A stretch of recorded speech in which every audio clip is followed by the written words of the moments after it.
अगर आप परमेश्वर की उपस्थिति में बैठने वाले एक व्यक्ति हैं तो आप चीज़ों को बोलेंगे और चीज़ों को बोलेंगे तो हो जाएंगे।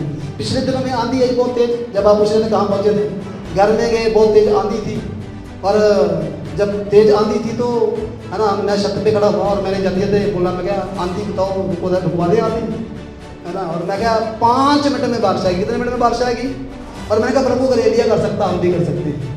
और मैंने घोषणा करना शुरू किया, मैं कहा बदलो मैं आपको कमांड करता हूँ, आओ और बरसो।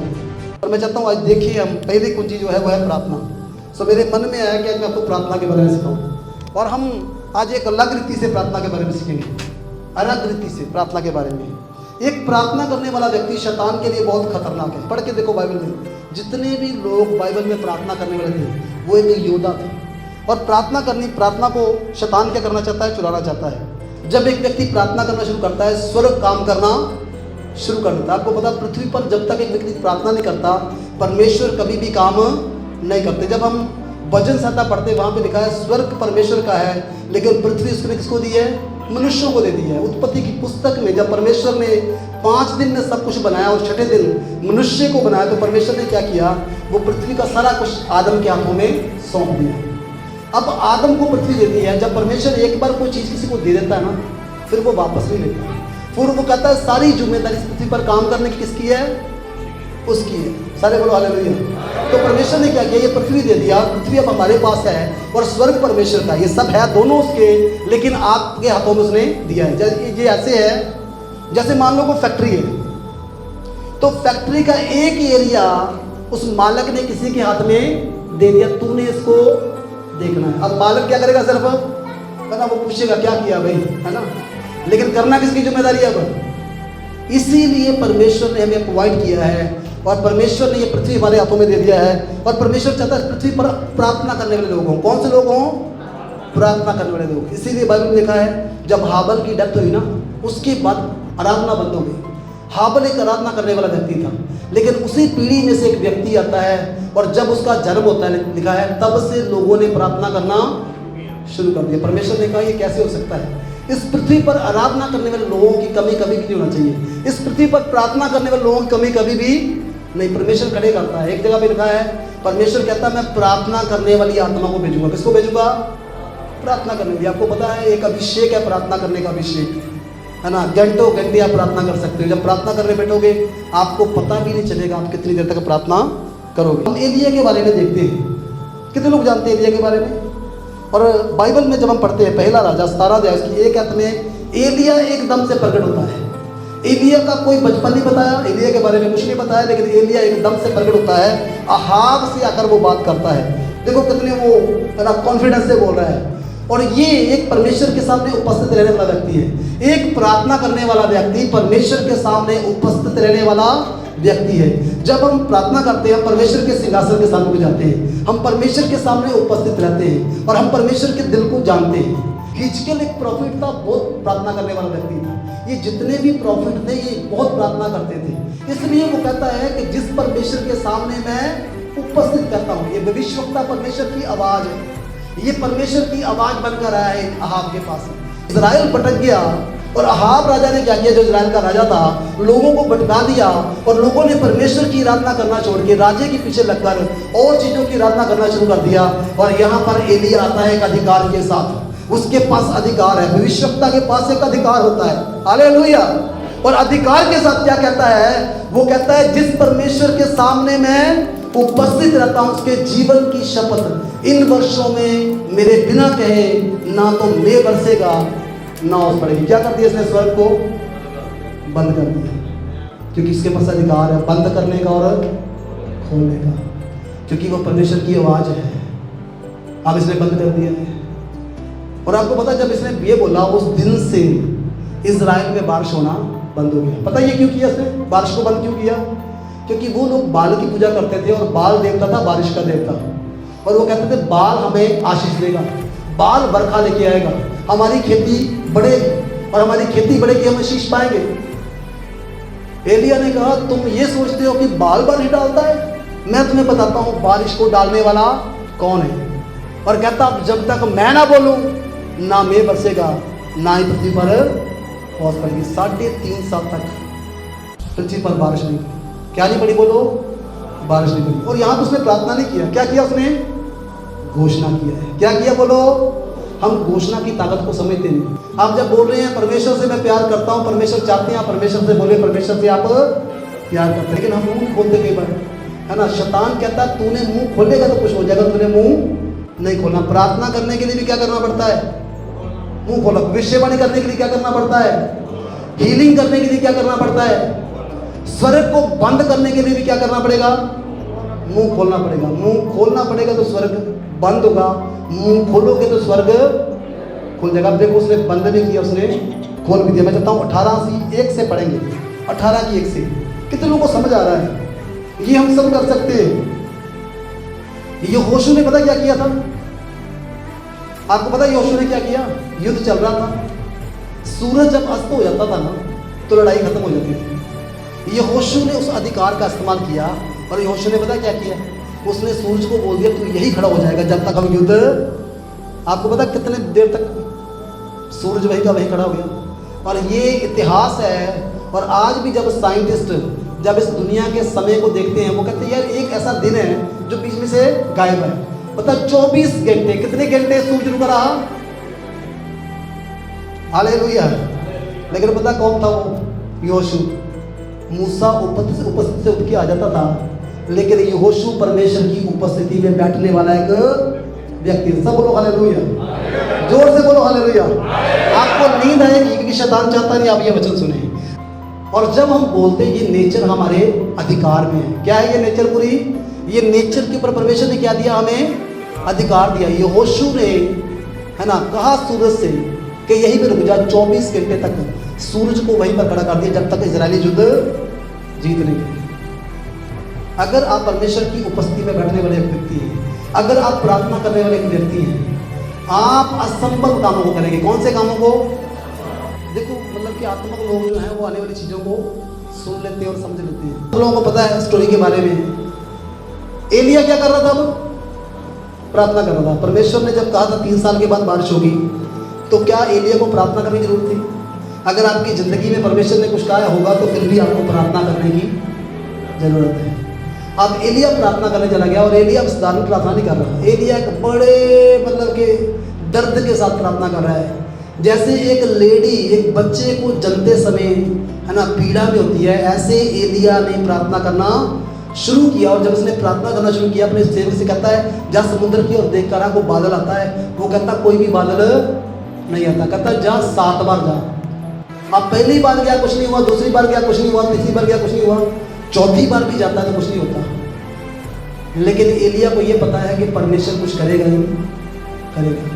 कई बार हमारी प्रार्थनाओं का उत्तर नहीं आता और हम कहते हैं प्रार्थना का उत्तर नहीं आ रहा, हम क्या करें? प्रार्थना का उत्तर परमेश्वर देगा ही देगा।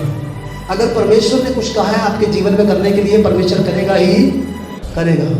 अब देखो सेवक वापस आया था, सेवक को नहीं पता, लेकिन एलिया को पता है परमेश्वर कुछ करेगा। इसलिए सेवक को एलिया बोलता है जा जाकर 7 बार देख, है ना। आप एक संडे आए कुछ नहीं हुआ, दूसरे संडे आए कुछ नहीं हुआ, तीसरे संडे आए, चौथे संडे आए, है ना, 7 के 7 दिन प्रार्थना में बैठ गए, कुछ नहीं होगा। लेकिन आपकी प्रार्थना के द्वारा कुछ तो होगा। और यहाँ पर हम देखते हैं कि जब 7वीं बार जाता है क्या कहता है?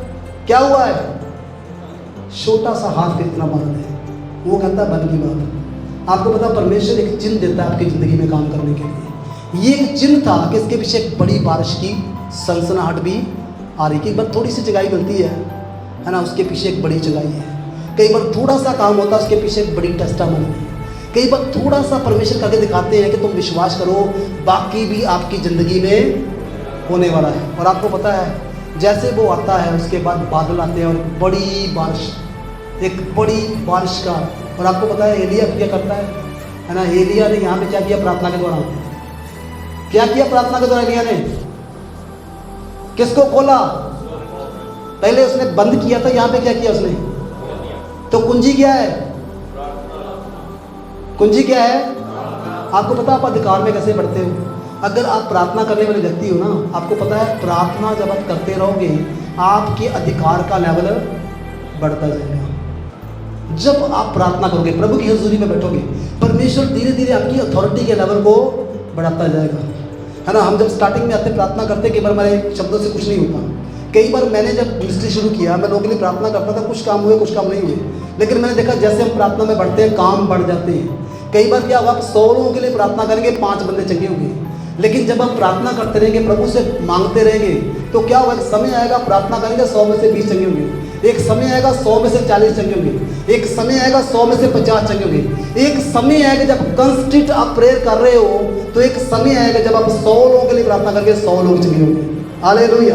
क्योंकि आपके अधिकार का और प्रार्थना का लेवल जो बढ़ता जाएगा। अगर आप चाहते हो कि आप अधिकार के लेवल में बढ़ो, है ना, स्वर्ग की कुंजियां, आप देखो ये जो लोग थे, पत्र जिसको प्रभु ने बोला स्वर्ग के राज्य की कुंजी होगा, ये 10 दिन तक एक जगह में बैठे थे। क्या कहा प्रभु ने इनको? यरूशलेम में बैठ जाओ। कहाँ मिलना है सब कुछ आपको? आपकी प्रार्थना करना की जगह में सब कुछ आपको मिलना है। और बाइबल बताती है यरूशलेम का मतलब वहाँ नहीं जाने की जरूरत है, यरूशलेम का मतलब यहाँ पर वेदी बना लेते हो। यरूशलेम का मतलब है यहाँ परमेश्वर के लिए एक वेदी बनाते हो। वेदी बनाना बहुत जरूरी है। अब्राहम यहाँ भी गया, उसने परमेश्वर के लिए एक वेदी बनाई, नूह ने परमेश्वर के लिए वेदी बनाई। आपको भी परमेश्वर के लिए एक वेदी बनाना पड़ेगा। क्या करना पड़ेगा?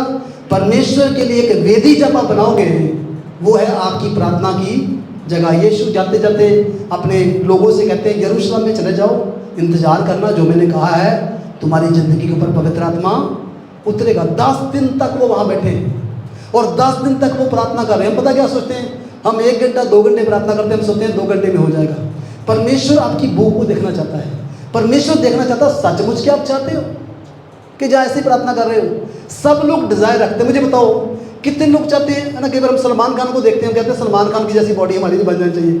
अब चाहत तो सबकी है, लेकिन उसके जैसी मेहनत कोई को करता है ना। जब हम लोगों को देखते हैं, हम भी वैसा बनना चाहते हैं, लेकिन उसके पीछे एक मेहनत है, उसके पीछे आपका समर्पण है, उसके पीछे आपका बलिदान है ना। लोग कई बार निर्णय करते हैं जिम जाना, जिम जा नहीं पाते क्योंकि सुस्ती है, आलस है ना। मैंने कई बार फैसला किया मैं जा नहीं पाया।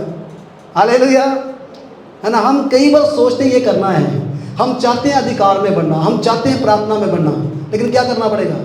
अगर बढ़ना चाहते हैं तो हमें फैसला करना पड़ेगा। आप सोच कर देखो, परमेश्वर ने कहा था यरूशलेम में ठहरे रहो, जोएल ने जो कहा है आपकी ज़िंदगी में वो होगा। अब ये बैठे एक दिन प्रार्थना किया, प्रभु जो जोएल ने कहा है, प्रभु आप जोएल ने कहा है अंत के दिनों में अपना आत्मा बहाऊंगा, और कोई आत्मा नहीं आया पहले दिन में। हुआ कुछ? लेकिन कुछ तो हुआ पहले दिन में, कुछ तो कुछ है ना। किसी एक व्यक्ति ने कहा है पत्थर अगर 100 चोटों से टूटा है तो कौन सी चोट में दम था? 100वीं में दम था कि हर चोट में दम था? आपकी हर प्रार्थना कुछ ना कुछ करती है। आपकी हर, एलिया की पहली प्रार्थना ने भी कुछ किया, दूसरी प्रार्थना ने भी कुछ किया, तीसरी जब प्रार्थना किया, जब वो देखने जा रहा है, वो फिर प्रार्थना कर रहा है, फिर देख कर आ, प्रार्थना कर रहा है, फिर देख कर आ, प्रार्थना कर रहा है, फिर देख कर आ। हालेलुया। और वो लोग पहले दिन प्रार्थना कर रहे, परमेश्वर की स्तुति कर रहे, आराधना कर रहे, कुछ भी नहीं हुआ। दूसरे दिन फिर कुछ नहीं हुआ, तीसरे दिन फिर कुछ नहीं हुआ, चौथे दिन फिर महसूस कुछ नहीं हुआ, लेकिन कुछ ना कुछ हो रहा है। ऐसे करते करते करते करते जब 10वां दिन आता तो क्या होता है? वो जो चीज़ क्रिएट कर रहे थे वो तूफान का रूप ले लेती है। हालेलुया। क्या लेती है? परमेश्वर ने फिर अपने सिंहासन से कहा अब ये बैठे हैं, अब ये चाहते हैं, अब ये भूखे हैं, अब इनको तृप्त करना ही पड़ेगा। और बाइबल बताती है तेज आंधी की सनसनाहट का शब्द हुआ। क्या खुल गया उनकी प्रार्थना से? कहाँ से आई आंधी? आंधी कहाँ से आई मुझे बताओ? परमेश्वर ने कहा मुझे फूकना पड़ेगा उनके ऊपर। आदम के ऊपर फूका था, है ना, 12 लोगों के ऊपर फूका था, अब ये 120 लोगों के ऊपर भी फूकना पड़ेगा। स्वर्ग से परमेश्वर ने जब फूका, उसकी फूक एक आंधी बनकर नीचे उतरती है।